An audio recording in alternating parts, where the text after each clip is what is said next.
indray tombokilasy tombovavy no aloraka ny arabanao izay manaraka ny fampahalalam-baovao ny Real News ny vaovao marina amin'izao alina izao asaiko mpanajana ihany koa ianao ety ampiandohana anaraka izany hatramin'ny farany toy ny mahazatra aloha dia ny lohateny misongadina avy hatrany.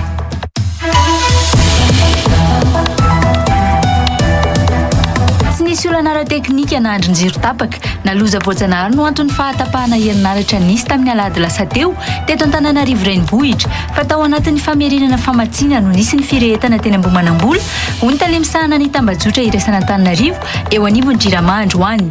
Mila fanadihadiana lalina araka izany ny tranga fahamaizana teny Ambohimanambola mba hafantarana ny tena antony nahatonga ny firehetana ka nahatapaka ny herinaratra izay lava tsy toy ny mahazatra noho ny famerenana ny herinaratra nahatra ora iray raha toka 30 minitra ny tokony faharetany famerenana izany.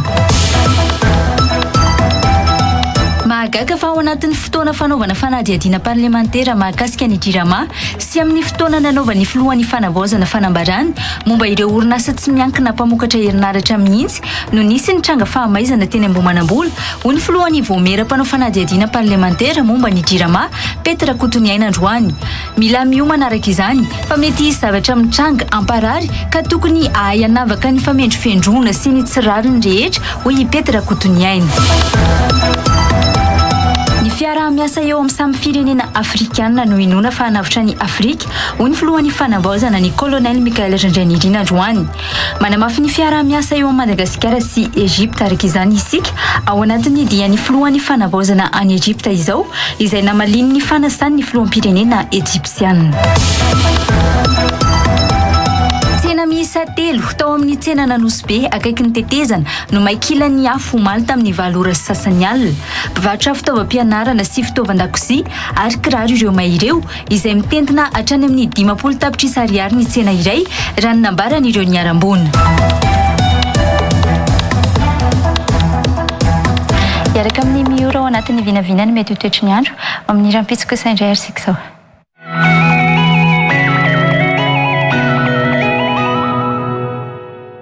Orange vous présente la météo. Miaraka amin'ny B500 faniraseratsy tapaka amin'ny namanao. Orange.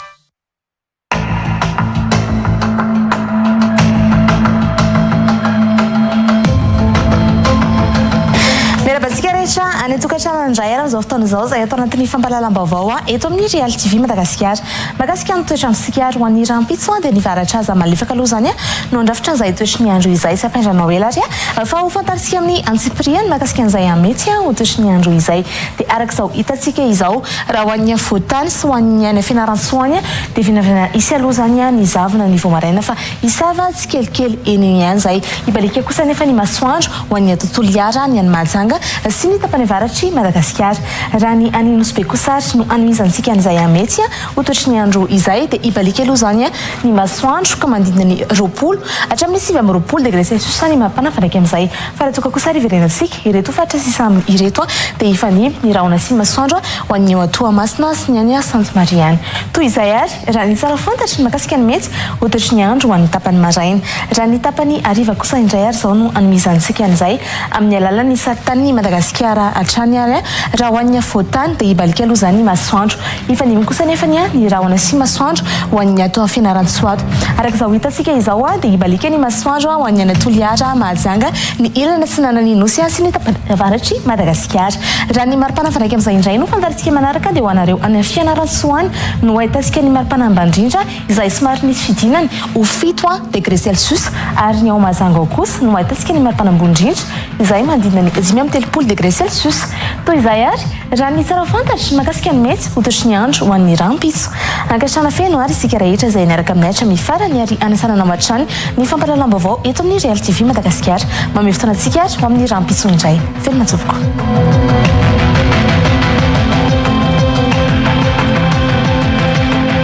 La météo vous a été présentée par Orange. Miaraka amin'ny B500 faniraseratsy tapaka amin'ny namanao. Orange. Milohan'ny idirantsika amin'ny antsipiriam-baovao ary dia iverenantsika vetivety any lohateny misongadina. Mpanolotra ho anao ny Real News. Avec Yes, c'est notre moment. Dites oui aux actualités dans votre journal.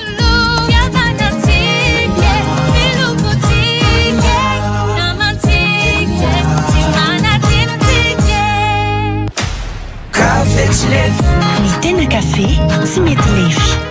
Étoile Color Ita Diogo eo amin'ny Super J en face ny Mafteky na koa amin'ny bâtiment La Bouffe. Étoile Color loko mateza manamora ny fiainagnanao. Andao hanao vacances Scofield Travel Pikarakara Voyage Fantadaza Antsouyarni 038 05 509 32 na 032 03 377 30.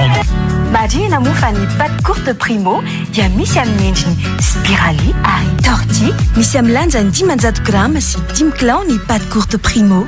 Primo, manger devient encore plus un plaisir. Pour nos travaux, comme les infrastructures ou les fondations, nous faisons confiance à Global Ciment. Global Ciment, un avenir bâti solidement. Effraction, cambriolage, agression, protégez-vous. Confiez votre sécurité à un professionnel du métier. Des agents sélectionnés et bien formés vous seront confiés.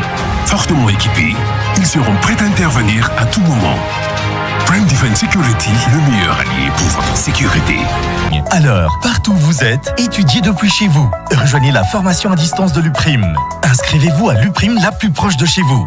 L'inscription peut se faire également à distance. Contact 020 85 215 03 034 11 215 08. Investissez dans une valeur sûre. Choisissez UPRIM. Vous cherchez du mobilier de bureau ou d'intérieur de qualité? Découvrez TP Meubles, votre fournisseur en mobilier de bureau ou d'intérieur. Rendez-vous dans nos showrooms Antanmin et Bypass pour découvrir une large gamme de meubles au meilleur rapport qualité-prix.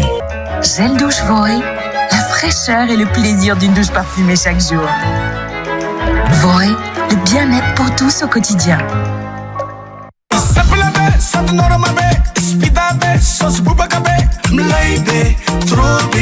Il est bon. Presto Suprême, Missao Vovo, sauce Norma B. Polymath, collège et lycée. 2 campus, un Bandi et Bypass. Les inscriptions sont ouvertes. Rejoignez l'école de la discipline, de la sécurité et de la réussite.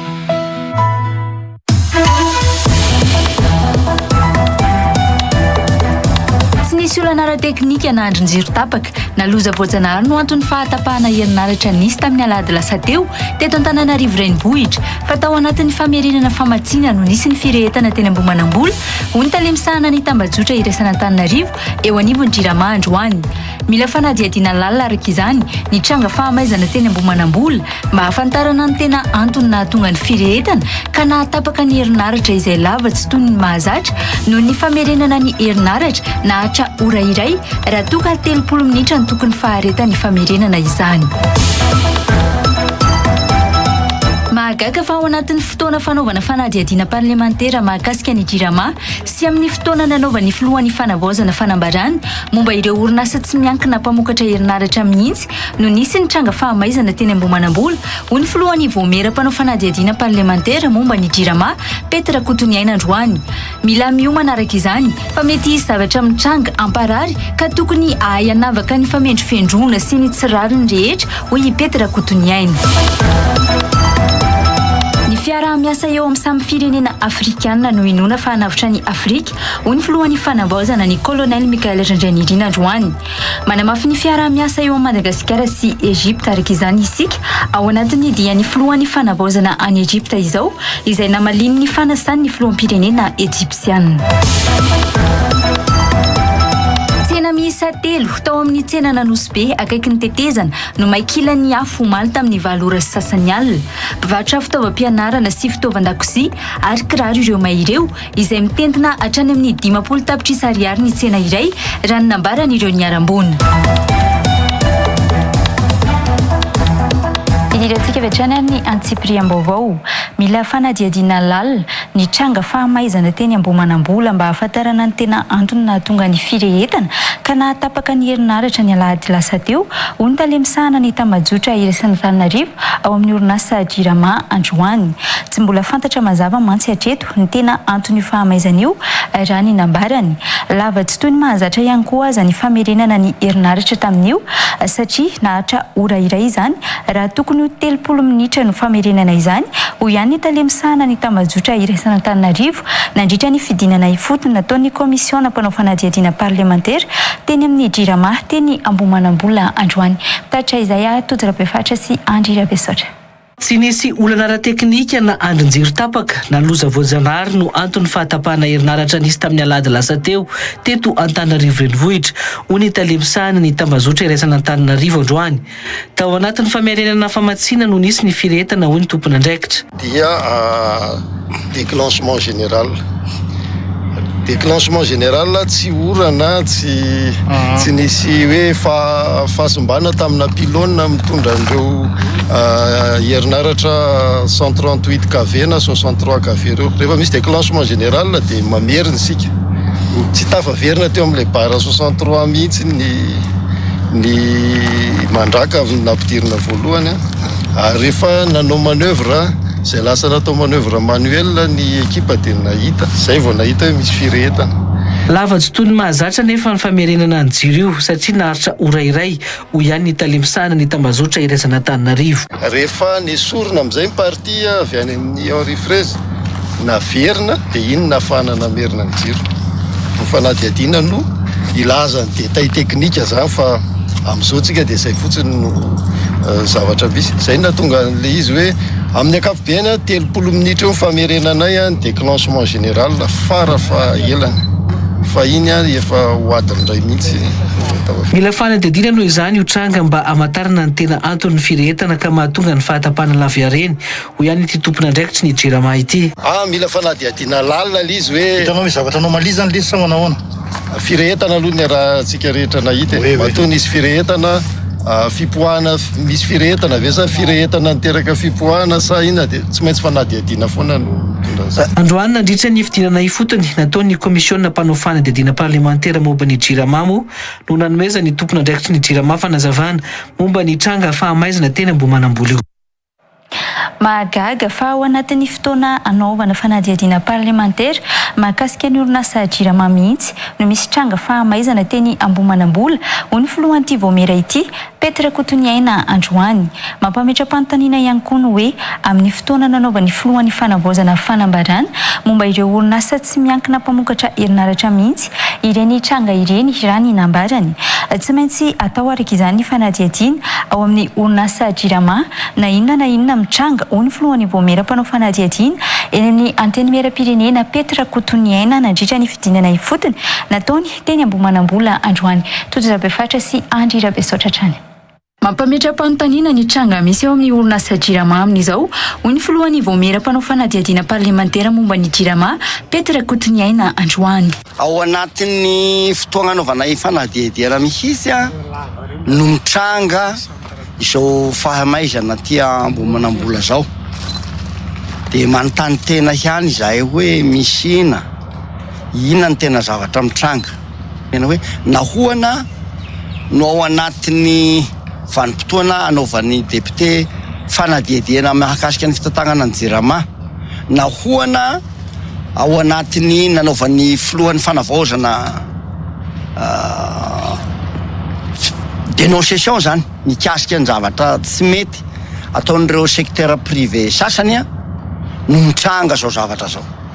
Tsy maintsy mandeha ny fa ny fanadihadiana na inona mitranga ary ijoro ny solombavambahoaka natanteraka izany ho ihany Petra Kotoniaina. Fa ny zava-dehibe dia hoe tsy maintsy mandeha mifanitsihana sika na ina ary zahay député moa ao anatin'ny vomera fanadihadiana ny fitantanana ny Jirama dia manome toketo na be aza ny resaka sa au gauche droite fa tsy maintsy ataonay jusqu'à amin'ny farany ny fizoroana amin'ny fomba hagnisiana ireo zavatra tsy mety rehetra mahakasika ny Jirama ty. Maro mantsy tsy ho faly amin'ny fanavaozana izay atao ka hanao karazana sakana hoy Petra Kotoniaina. Amin'izao reo mpanao ny sakana reo dia mampiomana antsika fa rehefa manao ny fanavaozana zao sika hiroso amin'ny fanovana zao dia mety misy zavatra hitranga mety hamparary antsika fa zao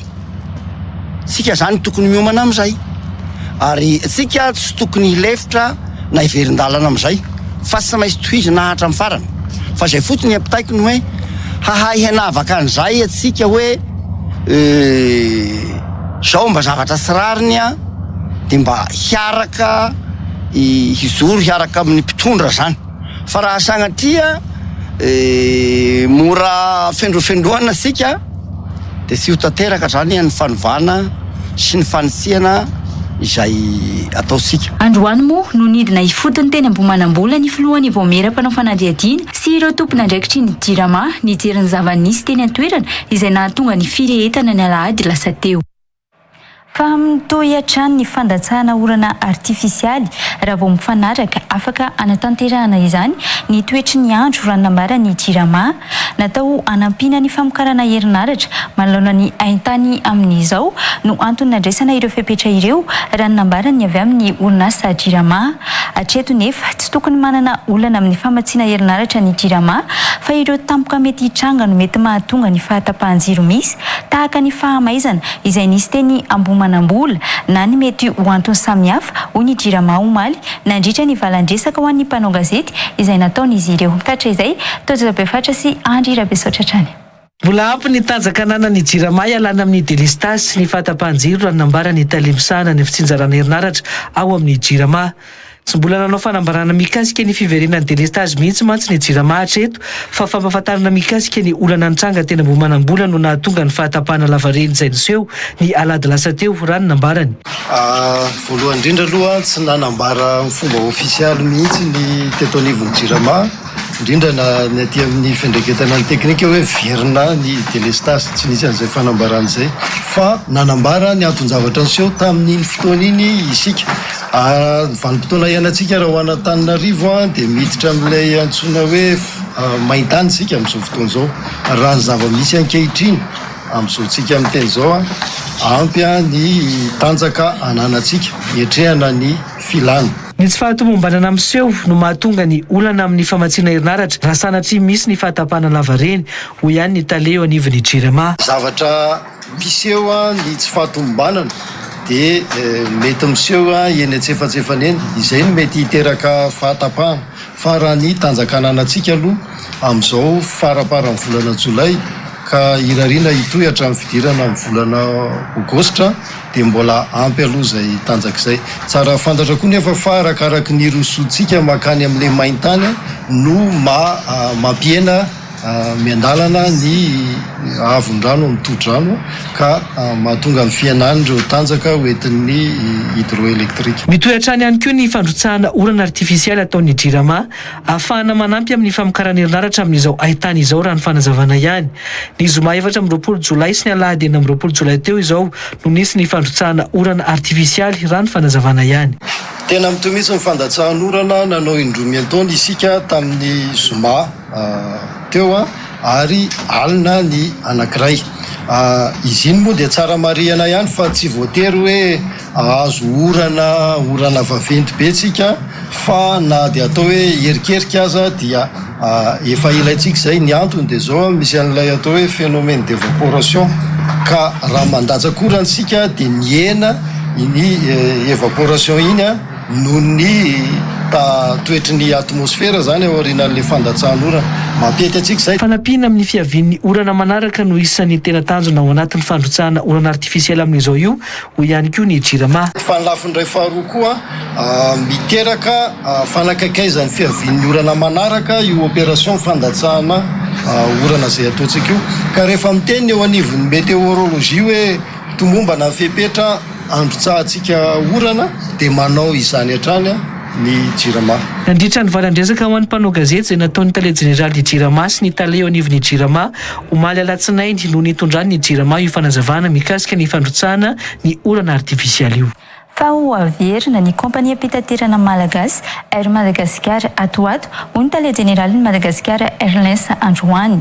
Fempotoana embolana no nomeny filohan'ny fanavaozana azy ireo ahafahana mamerina io kompania pitaterana malagasy io ka fanamby amin'izany ny sokafana amin'ny firenena maro amin'ireo zotra pitaterana ho irado raparilala. Mariky ny fiandrianam-pirenena moa ny fananany Madagasikara kompania mpitaterana io hoy ny tale jeneraly ny Madagasikara Airlines nandritra ny fampahafantarana tamin'ny fomba ofisialy ny famerenana ny zotra mampitohy Antananarivo sy Comore izay notanterahana androany. Valisoandrianirina sy Ezekia Ermalala no mitatra izay. Mariky ny fiandrianam-pirenena ny famerenana ny kompania mpitaterana malagasy Air Madagascar hoy ny tale jeneraly ny Madagascar Airlines raha Dora Barlala androany. Betabe ny manontany hoe maninona no averina io no endriky ny fiandrianan'ny Madagasikara ry arian'ny malagasy ny Air Madagascar ry arian'ny mpiasa ao anatiny ihany koa ny Air Madagascar dia misy manometsiny hoe maninona ny kompania sahirana tahaka an'io indray no mbola ho averina. Tiako mampafantatra anareo fa betabe amin'ireo kompania nasionala maneran-tany nareo firenena matanjaka ireo sahirana daholo ny kompania nasionalany fa maninona aza ny sy vonoany zareo ny asa. Maninona ny any Air Madagascar dia davin'ny olona vonoana raha mbola gasy ihany tena tsy azo ekena ny zavatra tahaka an'izany dia izay nijoroan'ny ekipa amerina ny Air Madagascar. Izy hoe efa fantatra fa tsy sy hivadik Air Madagascar enim-bolana nomeny filohan'ny ekipa dia tokony raha sitrapon'Andriamanitra tanteraka. Ankoatra io fanambogoavana ihany koa ny anokafana ny zotra mampitohy any Chine sy Madagasikara ary vinapetraka ny hoe Air Madagascar no anatanteraka ny zotra raha ny fanazavana hatrany. Eto koa ampahafantarina satria fandray amin'ny Chine avokoa ny firenena rehetra zao dia tsy ho ela ihany koa tsika dia ampifandray an'ny manodidina satria ary Madagasikara ihany koa amin'ny Chine. Dia izay rehetrarehetra izay na zareo avao Comore raha zany dia mila an'izany ihany koa dia izay zany no azo lazaina. Iverina ny Tanago Anjoka efa ao anatin'ny fifampirarahana amin'ny fanjakana Sonotsika izao.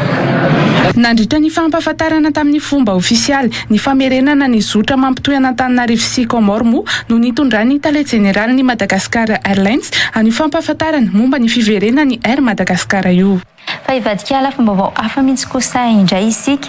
Mila manamafy hatrany ny fiarah-miasa amin'ny firenena Afrikana i Madagasikara hoy ny filohan'ny fanavaozana ny Colonel Michael Randrianirina androany. Ny fiarah-mientana mantsy no antenaina hanavitra ny Afrika iray manontolo raha ny nambarany hatrany.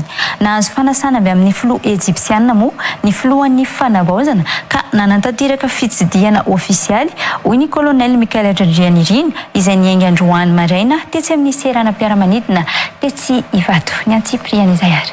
Fiara-miasa eo amin'ny samy firenena Afrikana no inona hanafitra ny Afrika hoy ny filohan'ny fanavaozana ny Colonel Michael Randrianirina androany. Manamafy ny fiara-miasa eo amin'ny Madagasikara sy Egypte araka izany isika raha ny nambarany. Dia ho any Egypte araka ny zavatra efa resaka ambenimbeny dia manamafy ny fiara-miasa amin'ny firenena Afrikana rehetra satria mbola mino tanteraka fa ny fiara-miasa amin'ny samy firenena Afrikana no ino kokoa fa hanafitra ny firenena Afrikana.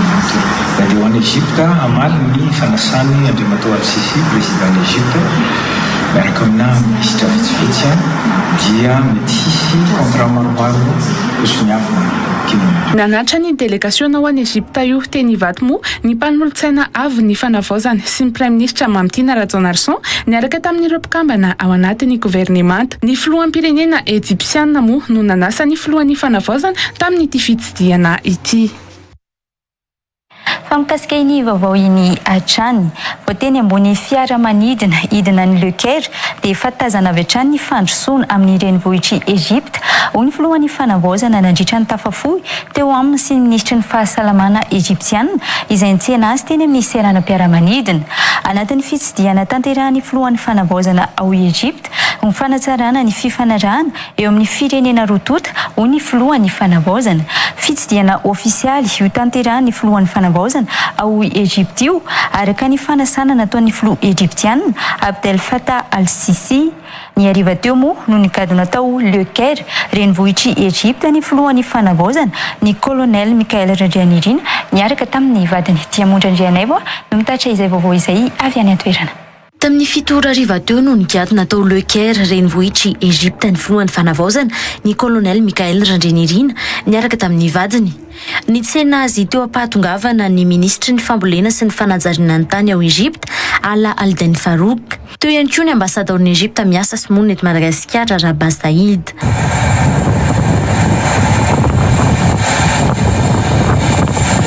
avy hatrany dia niazo ny palais Ekba ivitoerana fandraisana vahiny ao Lecaire ho nenany mandritra ny fivahinianana any an-toerana ny filohan'ny fanavaozana. Isy ho an'izao alina izao ny fionany amin'ireo diaspora malagasy miasa sy monina ao Lecaire Egypte. Manodidina ny 7 eo ireo solon-tena ny malagasy iona amin'ny filohan'ny fanavaozana io raha ny voafaritra anatin'ny fandaharam-potoana. Tafiditra ao anatin'ny dian'ny filohan'ny fanavaozana ao Egypte io ihany koa ny fionany amin'ny fomba ofisialy amin'ny filoha Egyptiana Abdel Fattah al-Sisi. Fionana atao eny amin'ny toeram-piasany ny filoha Egyptiana ao Al-Alamein ao Egypte ho an'ny rampitso alarobia 7 Jolay.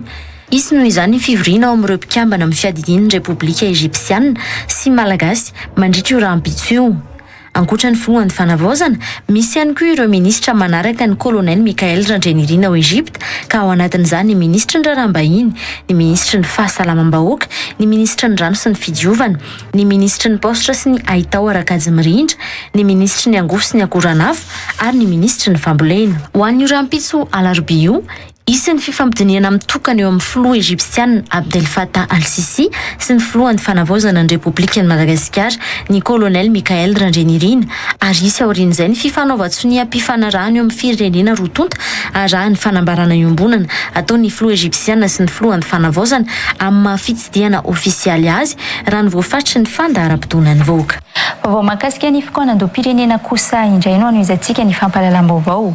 Tsy maintsy efa mivonona amin'ny fiatrehana ny fikoanam-do nasionaly ny avy amin'ny firaisamom-pirenena na dia mbola manjavozavo azy ny fotoana anatanterahana izany ho ny avy amin'ny firaisamom-pirenena androany. Tsy maintsy jerena mantsy ny olana ahafahana mijery vahaolana ka hitondrana drafitra any amin'ny fikoanam-do-pirenena raha ny nambaran'izy ireo. Fatra 4 eto Madagasikara moa amin'izao no efa nahavitan'ny firaisamom-pirenena ny fikoanam-do-patra ienona ny mpikambana eny fotony ka isan'izany ny fikoanam-do-patra ny firaisamom-pirenena ho an'ny fatra Analamanga izay tanterahana eny Ankirana mandritra ny 3 andro izay nanomboka androany. Tojarabia fatra sy Andry Rabesotra. Mbola mampanay no avy ny fikoanam-do-pirenena amin'izao satria tsy mbola hita soritra ny tena nomboana izany raha nambarany avy amin'ny firaisamom-pirenena. Mbola mampametra-panontaniana aza ny fisiny ny fifamadihana ndraikitra mikasika ny fikarakarana io fikoanam-do-pirenena io raha nambaran'izy ireo. Mampiaya ihany aloha le izy satria raha ny fe-potoana izay napetraka dia azo lazaina hoe misy fahatarana, teo ihany koa ny azo lazaina hoe tsy tena hoe fifanilihana ndraikitra fa fizarana ndraikitra izay miovaova ao anatin'le izy zany tokony misy fangarahana bebe kokoa. Tsy maintsy efa miomana amin'ny fiatrehana ny fikoanam-do-pirenena io nefa ny firaisamom-pirenena amin'ny fotoana anatanterahana azy ho ihany ny mpandrindra ny fikoanan-doan'izy ireo. Zany hoe na rovinany tonga zany le fikoanam-do nasionaly dia vonona zany firaisamom-pirenena hiaro marina ny tena tombotsoan'ny vahoaka miainga amin'ireo olana fototra izay hitany eny fotony sy ireo izay atsisika efa nataony hatramin'izay satria izao zany fampiresana feo ny firaisamom-pirenena rehetra, fampiresana koa ireo atsisika eo amin'ireo sehatra maro samihafa na ny resaka fahasalamana, ny resaka fampianarana, resaka fitsinjaram-pahefana sy ny sisa zany ao anatiny. Tsy nametraka aloha hevitra manokana ihany koa ny fikoanam-do-paritra ho an'ny firaisamom-pirenena io fa natao hivoaka any amin'ny mpikambana tsirairay ny fahitana ny tsy mety eny amin'ny firenena sy eny anivon'ny fiarahamonina raha nambarany avy amin'ny firaisamom-pirenena. Le izy moa zany tsisy hoe loha hevitra manokana fa tonga eo zany ireo solon-tena amin'ny firaisamom-pirenena eto Analamanga hijery hoe inona le olana fototra eto Analamanga, zany hoe miainga amin'iny zany le loha hevitra io zany tsy tonga dia hoe manosy terena zany fa mivoaka avy amin'ny zareo zany le izy dia miditra amin'le hoe olana fototra ny anton'le olana dia avy eo amin'izay miditra any amin'le vahaolana dia rehefa hita le vahaolana inona amin'izay ny drafitrasa zany anatanterahana izay zavatra izay dia iny ifenkevitra iny no aravina hoentina any amin'ny fikoanam-do nasionaly ny firaisamom-pirenena indray anaovana ino zany atsisika amin'ireo olona hiatefany zany na ny mpitondra zany sy ny sisa. Diniana manokana ao anatin'ny fikoanam-do ho an'ny firaisamom-pirenena io ihany koa moa ny mikasika ny firaisamom-pirenena amin'ny ankapobeny ahafahana mitondra fanavaozana amin'ny asan'izy ireo. Marihana fa rehefa milasitsika hoe firaisamom-pirenena dia misy andraikitra be zany tazomin'le firaisamom-pirenena eto Madagasikara. Zany hoe mandritra n'izao fikoanan-do zao zay dia hijery ihany koa ny momba anay, zany hoe andiny tena zany anao diagnostika ny société civile hoe mahefa ve isika, manana an'le hery ve isika oentina amalina ny etaetam-bahoaka sy iarovana an'le tombontsoa iombonana sy ny tombontsoa amboniny firenena. Zay zany anisan'ny zava-dehibe ivoaketo. Amoaka ihany koa zay ny vinaparitry ny analamanga. Dia famaritana ihany koa ny atao hoe inona ny atao hoe refondation. Zay ngamba amin'ny ankapobeny. Faritra faefatra ambin'ny folo natanterahany firaisamonim-pirenena ny evikeno andoha-paritra ho azy ireo moa ny teto Analamanga izay notanterahana androany ary haritra hatramin'ny alarobia avy izao. Nanamafy ny fahavononan'izy ireo andray anjara ao anatin'ny evikeno andoha-pirenena io moa ny avy amin'ny firaisamonim-pirenena.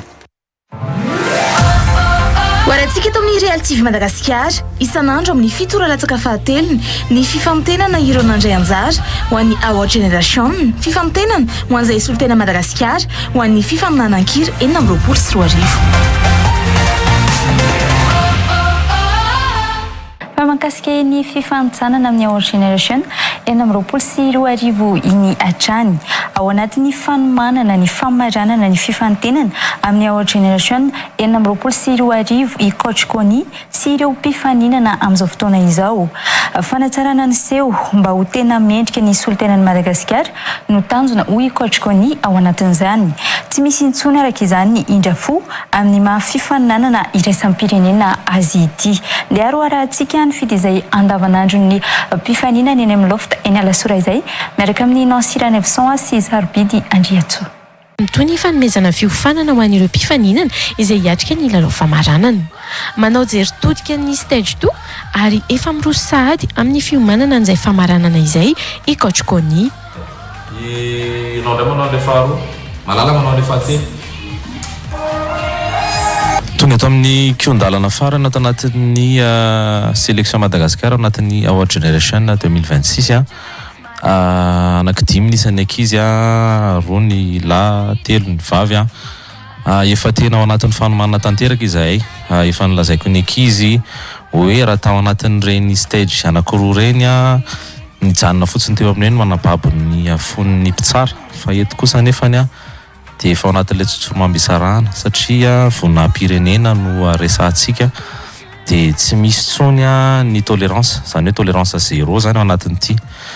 Hitra ihany koa zay io mpanatanteraka ao anatin'ny expression scénique satria ao anatin'ny lalao famaranana zany dia tsy ny mpitsara ihany no atao zay ababo azy fa efa fotoana ihany koa zao fangalana ny fon'ny mpijery satria rehefa isolitenan'i Madagasikara dia ny vahoaka malagasy iray manontolo no mila ao arinanao. Dia izay no ezahana tsofoka tanteraka ao anatin'ny sain'ny ankizy tsirairay avy ao anatin'izao fanomanana ny final stage ny Our Generation sélection Madagasikara izao. Ankoatra ny fiofanana omena amin'ny lafin'ny mozika, ampianarina ny ankizy ihany koa ny fifehezana ny teny rosiana sy ny teny anglisy amin'ny mahalalao iraisam-pirenena ny Our Generation. Dia ny mahazava-dehibe an'ilay fampianarana teny rosiana angamba ny efa andresadresaka ihany mikasika ny importance an'ilay langue.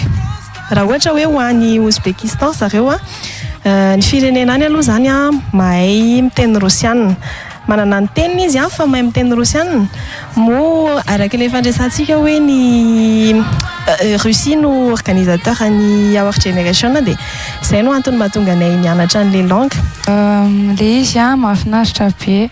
Na dia somary sarotsarotra kely raha tamin'ny voalohany fa rehefa nenandeha teo fampianarana dia mora ihany le izy. Amin'ilay langue russe moa tena hoe azo lasaina eo mora satria ain'ilay mpampianatra tsara no manazava le langue dia moko le langue koa tsy dia hoe compliqué be fa arakaraka le olona ihany ohatra ny tia langue izy na hoe fantoka dia. Deuxième jour ny anglais sika androany dia ny zavatra nampianariko an'zareo androany zany mahakasika ny vocabulaire. Ny fantoka kokoa mahakasika ny vocabulaire za androany dia nozaraiko roa. Ny vocabulaire nomeko an'zareo voalohany dia mahakasika ny feelings, nany hoe ny émotion an'zareo sy ny zavatra mety ho tsapan'zareo mandritra ny compétition. Dia ny vocabulaire nameko an'zareo manaraka mahakasika ny compétition en général mihitsiny ohatra hoe inona ny dikan'ny pieno ny mpanatrika an'zareo ohatra ny mpitsara ny micro zay hotazominjareo sy nohatran'izany zany hoe vocabulaire de base zany ahafahanjareo ampiasainjareo any anatin'ny fehezanteninjareo rehefa tena mandeha ao anatin'le compétition. Andro aloha zay nianatra zavatra be dia be tamin'ny resaka hira, nisy vocabulaire maromaro amina resaka hira ny anarany androany, dia niinterrogeny kely hoe amin'ny présentation. Nianatra vocabulaire anay teo zao dia momba ny émotion. Émotion dia resaka hoe momba le fihirana zany. Ny ohatra zao dia ohatra hoe sady ohatra hoe rehefa hoe malahelo anao, dia ny happy koa faly. Deuxième séance en anglais androany. Le izy ohatran'le russien le izy. Voalohany somary sarotsarotra kely fa rehefa tiavinao le izy dia hainao ihany le izy rehefa tena ianaranao.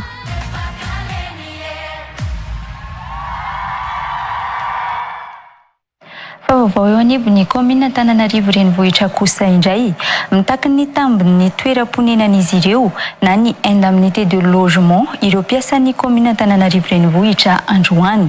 Tsy mbola tonga niaraka tamin'ny karama volana Jolay io marobola io na dia tokony niatra azy no sady efa tsy tokony hiadikevitra intsony ny fampiarana azy.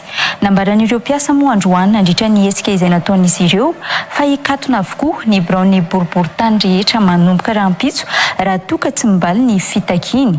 Izy ireo izay nidina andalambe ny lanja sora-baventy sy nitsoka kiririoka teny amin'ny lapan'ny tanàna teny amin'ny commune Antananarivo renivohitra Valosoa Andrianirina sy Ezekia Irmalala. Omeo ny zonay avoay ny indemnité de logement ireo no sora-baventy no lanjain'ireo mpiasan'ny commune Antananarivo renivohitra androany teny amin'ny lapan'ny tanàna Analakely. Tsy manaiky ny tsy fahazona ny tambiny toeram-ponenana izy ireo ka ny tsioka kiririoka no sady nanakana ny lalany teo anoloana ny commune. Isan'ny tafiditra tao anatin'ny voafaritry ny lalàna mantsy ho an'ireo mpiasan'ny commune ny tokony hisitraka izany saingina gaga fa tsy tao anatin'ny karaman'izy ireo ny volana Jolay 2024 izany raha ny nambaran'ny ny syndicat ny mpiasan'ny commune Antananarivo renivohitra. Mazava be zany fa ny CTD dia voafaritra ao anatin'le izy. Dia izy io dia voafaritra hoe volana Jolay izay ty efa diavintsika efa tapitra ty no manomboka miatra.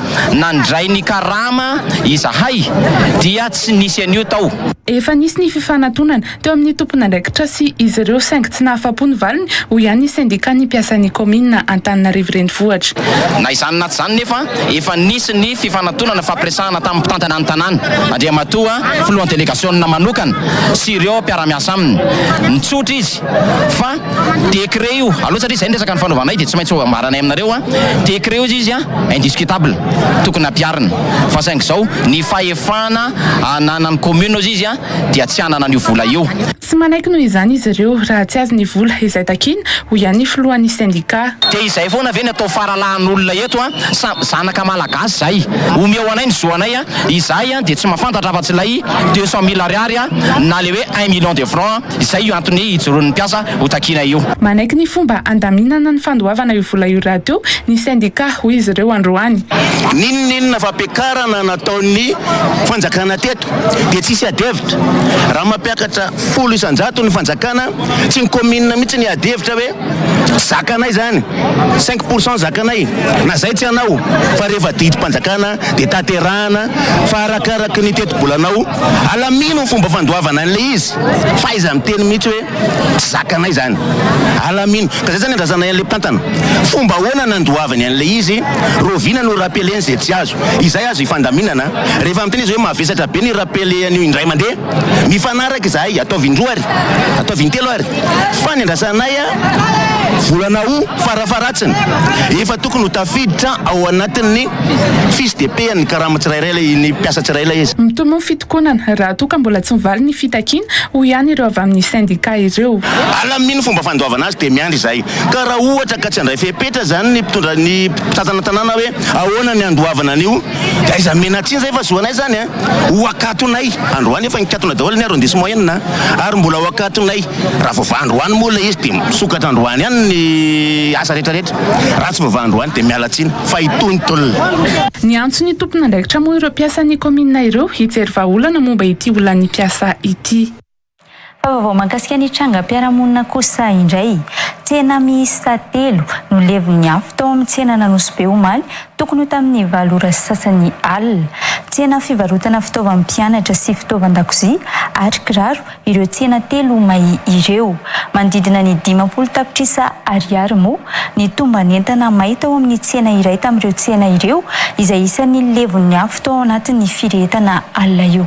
Valisoandry Nirina sy Ezekia Ermalala no mitatra izay.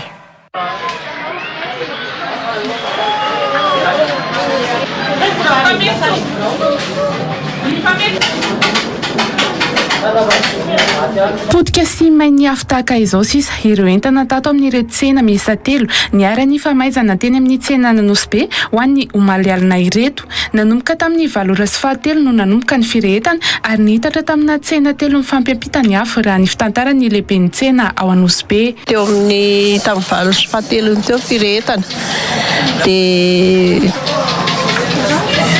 nandeha ny antso dia may ny boxa, misy boxa may ambany tetezana ka ny azo tantaraina aloha zany dia tsy hita mihitsy hoe inona ny fetim-boany fa le tsena efa may aloha ireo boxa 3 ireo zany no hita. Mpivarotra kapa fitaovan'ny mpianatra ary kojakojan-dakozia ireo levon'ny afo ireo raha ny fanazavana. Teo amin'ny tamin'ny 7 sy 7 teo firehetana dia nandeha ny antso dia may ny boxa, misy boxa may ambany tetezana ka ny azo tantaraina aloha zany dia tsy hita mihitsy hoe inona ny fetim-boany fa le tsena efa may aloha ireo boxa 3 ireo zany no hita. Manodidina ny 50 tapitrisa ariary ny tombam-bidiny ireo entana may ho an'ity tsena iray mpivarotra fitaovan'ny mpianatra ity raha ny fitantarany. Tsisy izao hitanareo izao ao ny azy ny depoy sady depoy izy ny tsena may toa daholo. Ihany ny entany tao mety efa 50 mihoatrahoatra any raha fahitako azy. Mbola tsy fantatra nefa ny andohan'ny afo raha ny nambaran'ny lehiben'ny tsena. Izay mihitsy izao le tsy voafaritra ny hoe taiza tamin'ireo fa nadihadiana moa zany mamaritra an'izay fa le izy fotsiny hoe boxa 3 aloha ny hita hoe tena may tanteraka. Mipika jiro foana mamono jiro rehefa milohanelana amin'ny tsena. Zaho moa tsy naraka le andohany satria zahara tompon tsena efa maty ny afo tonga teto tsena. Isan'ireo tsy maintsy hoarenina tanteraka moa ny boxa fivarotana ankoatran'ireo entana amidy raha ny nambaran'ny niarambona. Izao ny entana sy ireo hita amin'ny maso ireo zao singo izay may. Izy zany miankina arakaraka sy fanamboarana misy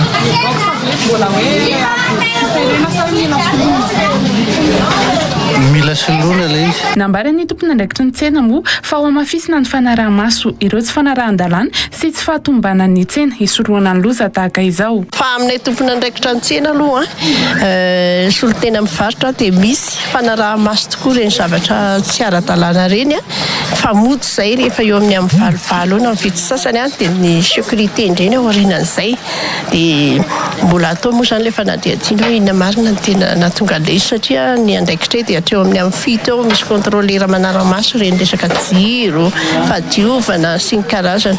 Nisy tamin'ireo tompon'ny tsena may moa no niroso avy hatrany tamin'ny fanarenana ny tsena ny atoandro teo.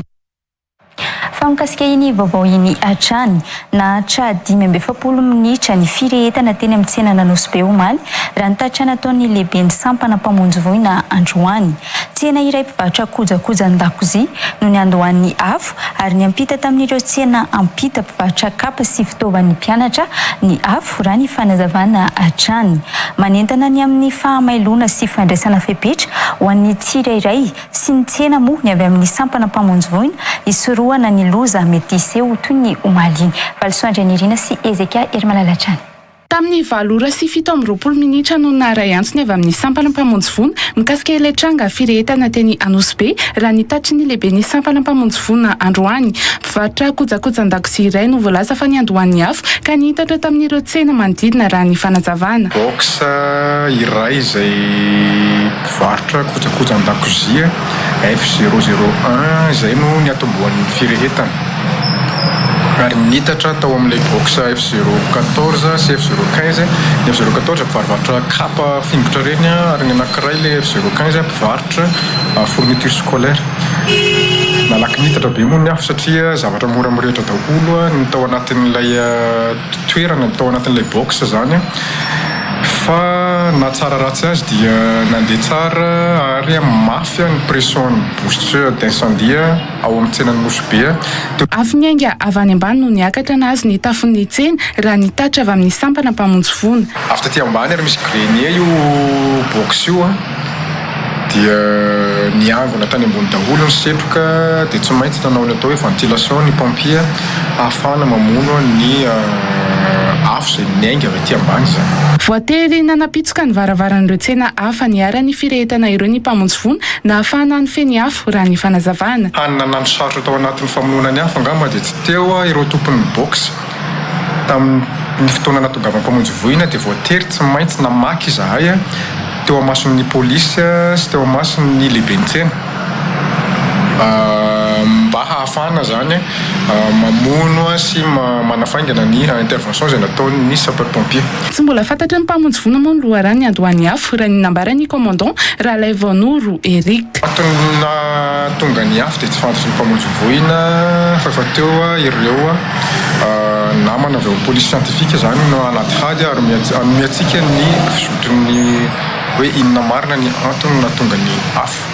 Manentana ny amin'ny tokony anamafisana sécurité incendie amin'ireo orinasana tsena lehibe ny lehibe ny sampana mpamonjy voina androany tokony anamafy an'izay fahamelona izay ihany koa ny olon-tsotra ka handray ny fepetra anao vatsy sy hitahiry fasika matetika raha ny fanentanana no entin'ny lehibe ny sampana mpamonjy voina hatrany. Hiditra ao anatin'ny pejy-doka kosa indray ary isika izao.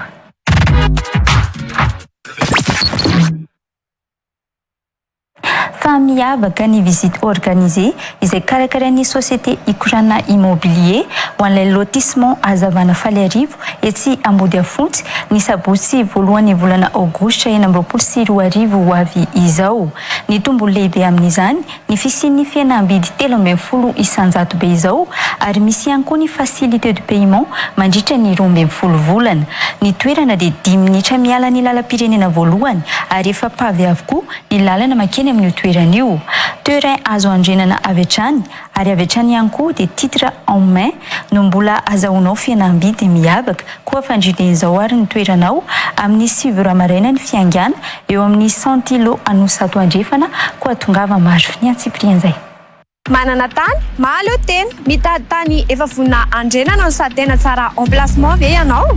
Mitady tany azo antoka, facile d'accès, no sady anaty tanàna manana ny maha-izy azy ihany koa. Afaka mamaly tanteraka ny fanirianao izay ato amin'ny ikorana immobilier, no sady manolotra opportunité miavaka. Eno tsara ane eny amin'ny lalam-pirenena voalohany, site de lotissement hazavana faly arivo Ambodiafotsy no ahitana izany tolotra miavaka izany. Sy viana nefa ny lot disponible ary ireo lo ireo dia efa narindrany tsara mba maly tanteraka ny tetika asanao. Natokana ho an'ireo rehetra izay manao réservation amin'ity volana ho ity reriana nefa izany tombontsoa lehibe izany ny facilité de paiement mandritra ny 12 mois ary raha anao paiement cash kosa dia misy réduction moins 13% be izao.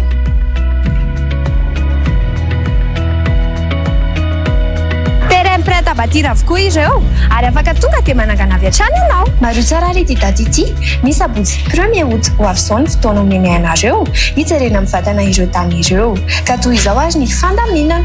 Amin'ny 7 ramaraina fotoanantsika eny amin'ny 100 kilo anosato andrefana. Averika any eny amin'ny 100 kilo na liter presse anosato andrefana ny fotoanantsika ny sabotsy 1er août ho avy izao amin'ny 7 ramaraina. Ho anareo tsy eto Antananarivo mandefa sasolitena mba hijery an'ilay tany mba ahafahanareo misitraka izany tolotra izany. Efa misy ny fiaranomanay hitondra ireo rehetra izay andeha amin'ny fiara iraisana. Raha liana ianao miangavanao iantso avy hatrany ireo laharana misoratra eo ambany mba ho famandrianao ny toeranao anatrika ilay visite organisée ary mba tsy ho lasan'olon-kafa ny toeranao. Aza dinony mitondra réservation na famandriana mba ho fiarovana ny lo safidinao. Andao ary hijery ilay tany azo antoka ny fananganana no avinao miaraka amin'ny ikorana immobilier izay manome mihoatra ho anao.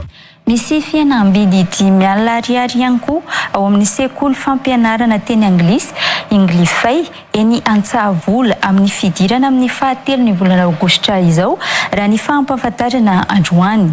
Mbola misy tolotra omena ireo 10 tonga misoratra anarana voalohany ihany koa hoy ny tompon'andraikitra. Mampiavaka ny Englifay moa ny fanomezana fahafahana ny mpianatra amerina ny step 1 raha mbola te ampitombo fahaizana na dia efa step 2 azy raha ny fanazavana trany. Mbola mitombo ny fisoratana anarana ho an'ny fidirana amin'ny 3 aogositra io raha ny fahampahafantarana ho an'ny androany hatrany fanampanazavana. Efa nanomboka indray ny fisoratana anarana amin'ny Englifay, mampianatra manokana ny teny anglisy raha ny nolazainy ny tompon'andraikitra androany. Amin'ny fahatelo ny volana aogositra indray mantsy no fidirana manaraka raha ny fampahafantarana. Tongava misoratra anarana amin'ny 3 août zao indray ny fidirana manaraka, tsy maintsy afapo ary ny mpampianatra koa manana traikefa amin'izany. Ny mampiavaka anay dia voalohany aloha tsy maintsy mahay izay vao mivoaka atao aminay. Ny toeram-pampianarana ny fotoana dia mandritry ny 2 volana ny fianarana. Manome fianam-bidy ho an'ireo 50 tonga misoratra anarana voalohany ho an'ny fidirana voalohany amin'ny volana aogositra io ny Englifay. 5 alina sy 2 hetsy ariary kosa ny saram-pianarana mandritra ny 2 volana raha tokony ho 3 hetsy ariary raha ny fanazavana. Ny saram-pianarana dia mirary indrindra moa amin'izao mbola manao promotion de vacances izay dia ho an'ireo izay 50 tonga voalohany dia 200 000 ariary. Mpampianatra efa zatra rany mampianatra ao amin'ny sekoly mampianatra teny anglisy eny Jolay ity ary tsy maintsy mahay hoy ny mpampianatra iray. Hi everyone, my name is Tahiri and I'm one of the teachers here at Englify Academy. So you know our name says it all. Englify means English for you, and when we say you, it truly means everyone. Isan'ny nianatra tao amin'ny Englifay ity mpianatra iray ity ary efa mahay sy mifehy teny anglisy tsara izy amin'izao raha ny nambarany. Hi, I'm Marina and I'm a student here at Englify Academy. I've been here for 1 month now and I can see that my English is improving. The teaching is amazing. The teacher explains easily and I encourage you to join us. 3 taona tamin'ity taona 2024 ity moa no nijoroan'ny Englifay Academy ary mpianatra efa maro no nivoaka tao amin'izy ireo. Iresaka mahakasika na diagnostika na fiara indresika atao anatin'ny fampalalam-baovao ny androany fa intsika ao anatin'izany iriry miarabanao ary. Miarabany Menja dia miarabany koa ny mpijery rehetra ny RealTV amin'ity andro akatoko ny diagnostika ity dia miarabantsika rehetra. Efa manakaiky ny fotoana ho an'ny fampifanana manaraka tsara patsahivina ety ampiandohana ihany hoe trafiry andro io aiza ihany koa ny toerana anaovana an'izay. Tena efa akaiky dia akaiky satria tsika zao mitolanta dia raha afaka pitso izany hoe matory indray indroa sisa efa tonga ny formation de base en diagnostic andihan'ny fa maromaro izay ho ataontsika eto Antananarivo. Androany aloha zany tsy resaka amin'ny faritra aloha resaka Antananarivo fotsiny satria io ny tena akaiky dia amin'ny alakamisy zoma sabotsy VAOVAO le izy 3 andro be zao no irahantsika ao amin'ny cafétéria SK raha mila fanazavana anao io soratra amin'ny écran io. Be dia be nareo mahita ny andalana dia ahoana fandehany ohatra zao dia ansoy ny laharana 033 65 740 00 na ny 038 65 740 00 amin'ny alakamisy zoma sabotsy VAOVAO raha misy fotoana misoratra anarana raha ampitso izay mandray maraina mandraparivan'ny andro ao amin'ny cafétéria SK ianao zany miditra dia avaty am'vavady ambany anao miditra dia manontany an'ilay sécurité ao amin'ny SK hoe aiza no misy an'ilay fisoratana anarana ho an'ny diagnostika dia tontolo andro zay eo. Za moa mitelefony hoe après midi zay anao farapisy zay tena tontolo andro raha ohatra ka tsy tratranao ilay manoratra anarana amin'ny rapitso na gigeny rapitso moa zany dia tokava fotsiny amin'ny valora sasany amin'ny alakamisy ny sarany fampiofanana dia 180 000 ariary miampy droit d'inscription. Ny droit d'inscription dia tafiditra ao anatin'ilay antsoina hoe fianakavian'ny azakoropa ianao amin'izay fotoana izay dia misy fiofanana ao aoriana mety hoe anao tsika reprogrammation na calculateur dia efa tafiditra anatin'ilay fianakaviana zany ianao. Mety hoe efa amin'ny fotoana tombotra ohatr'izao ny olona vao maheno an'ity resakantsika ho an'ny androan'ity hoe diagnostika tsara pahafantarana ihany hoe inona tsara io iriry mety mampimetra amin'ny fanontaniana ny tokantrano. Be dia be mihitsy mametraka fanontaniana na eny amin'ny faritra za vao eny amin'ny faritra ninona dia manontany foana ahoana fandeha ny sisa satria tsy ampy ilay fanazavana. tsy hoe tsy afo fanazavana fa le fotoana irahana aminareo koa zany voafetry ao anatin'ny 7 minitra 20 minitra zany mba irahantsika eto de kely le fotoana fa tahaka an'izao izy hoe ny antsoina hoe diagnostika dia fizahana ny marary amin'ny fiara elektronika amin'ny alalan'ny fampiasana fitaovana de ity le fitaovana izay ho ampiasaitsika ny fitaovana izay interface de ity miaraka amin'ny telefona android na ios de io zany no afahantsika mijery ny marary amin'ny fiara elektronika satria ny fiara elektronika dia tsy azo tsatsatoana tsy mahazo hoe inona marary an'izany fa antaniny zaratsika re mba izy mba afaka mamaly izy zany de mba fantatsika hoe inona tsara marary aminy fa ianareo rehetrarehetra zay mampiasa fiara am'izao mino anao sy mahafantatra akory fa io fiara ampiasainao io dia fiara elektronika ny fiara rehetrarehetra avainy a Corée ohatra tobila koreana rehetra efa elektronika daholo jiaby efa izy daholo zany rehetra zany de ilaitsika ny antsoina hoe diagnostika mba hafantarantsika ny marary amin'ny fiara fa tsy anaovana tsatotsato-piso hoe enanona fotsiny inona marary amin'ilay izy efa nytenenindreny teo ihany hoe misy an'ity fitaovana ity tsara zavaina ihany hoe inona tsara io ahoana fampiasana an'io tsy sarotra be ve mianatra amin'ny fampiasana an'io mihitsy zany atao anatin'ilay formation sa inona ao anatin'izay zay indrindra tsy sakana mihitsy raha ohatra ka sy manana an'ity fitaovana ity ary satria io tahaka ny fampiofana rehetrarehetra ohatra ianao hoe miofana momba mekanika mbola sy manana garage miofana ho an'ny cuisine ianao mbola sy manana restaurant de miofana ho an'ny diagnostique ianao mbola sy manana an'ity fitaovana ity zany antsoina hoe ohatrany hoe restaurant zany ity zany le trano fanaovana restaurant de mianatra alohatsika tsy atao sakana tsy fananana an'ity nefa ity fitaovana ity de afaka commanditsika atao amin'ny haza groupe de atsona daholo izay olona afaka mampiasa an'ity tokony mampiasa an'ity tsy maintsy mampiasa an'ity reo tavo zany olo zany mécanicien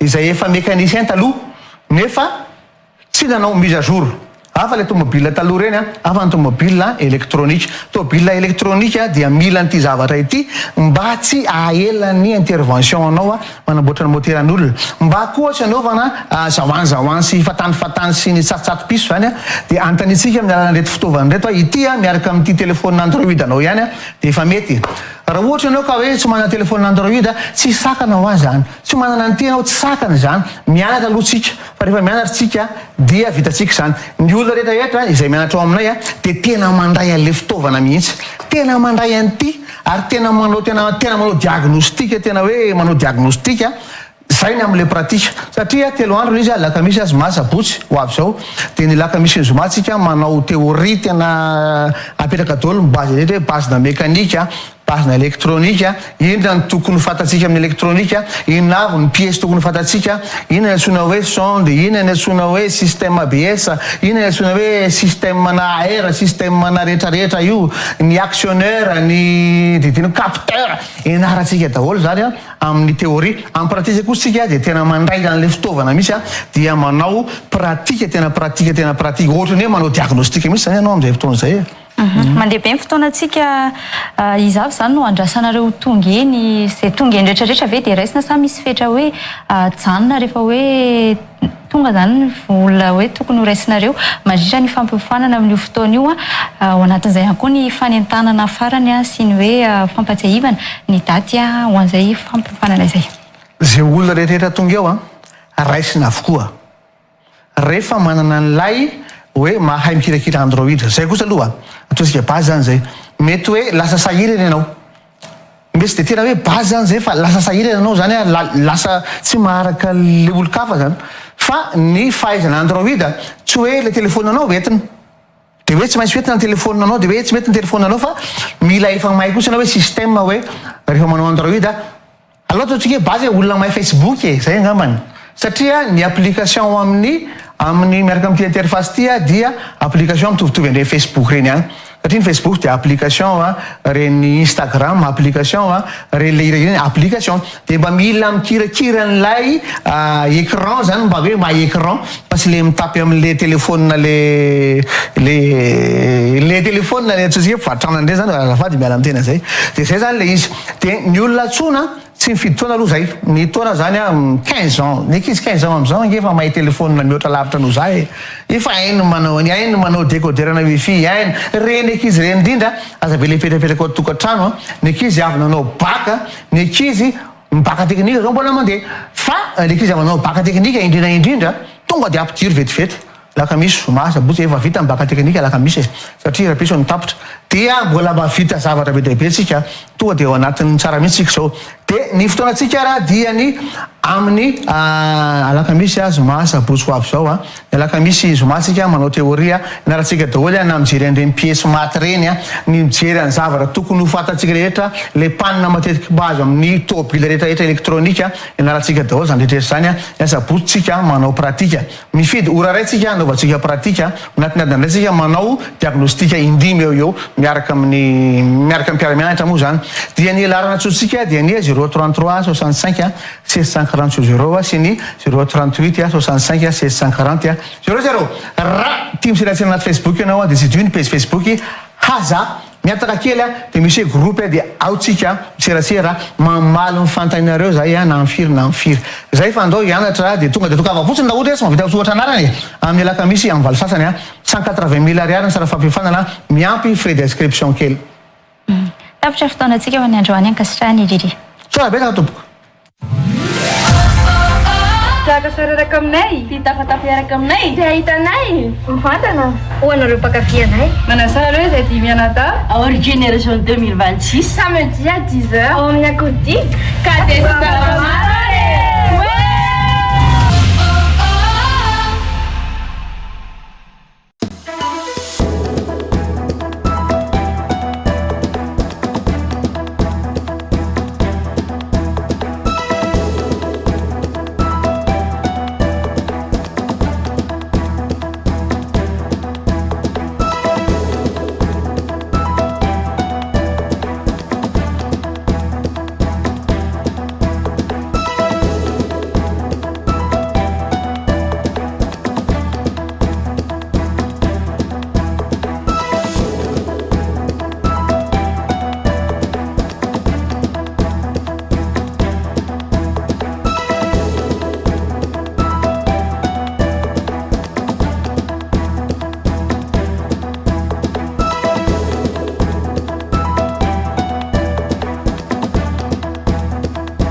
marana ny fampahalalam-baovao antsika tompoko lasy tompoko vavy tamin'ity alina ity ankasitrahako feno ianao tsy saraka taminay hatramin'ny farany manome fotoana anao indray ny fampahalalam-baovao raha mipitso toy izao veloma tompoko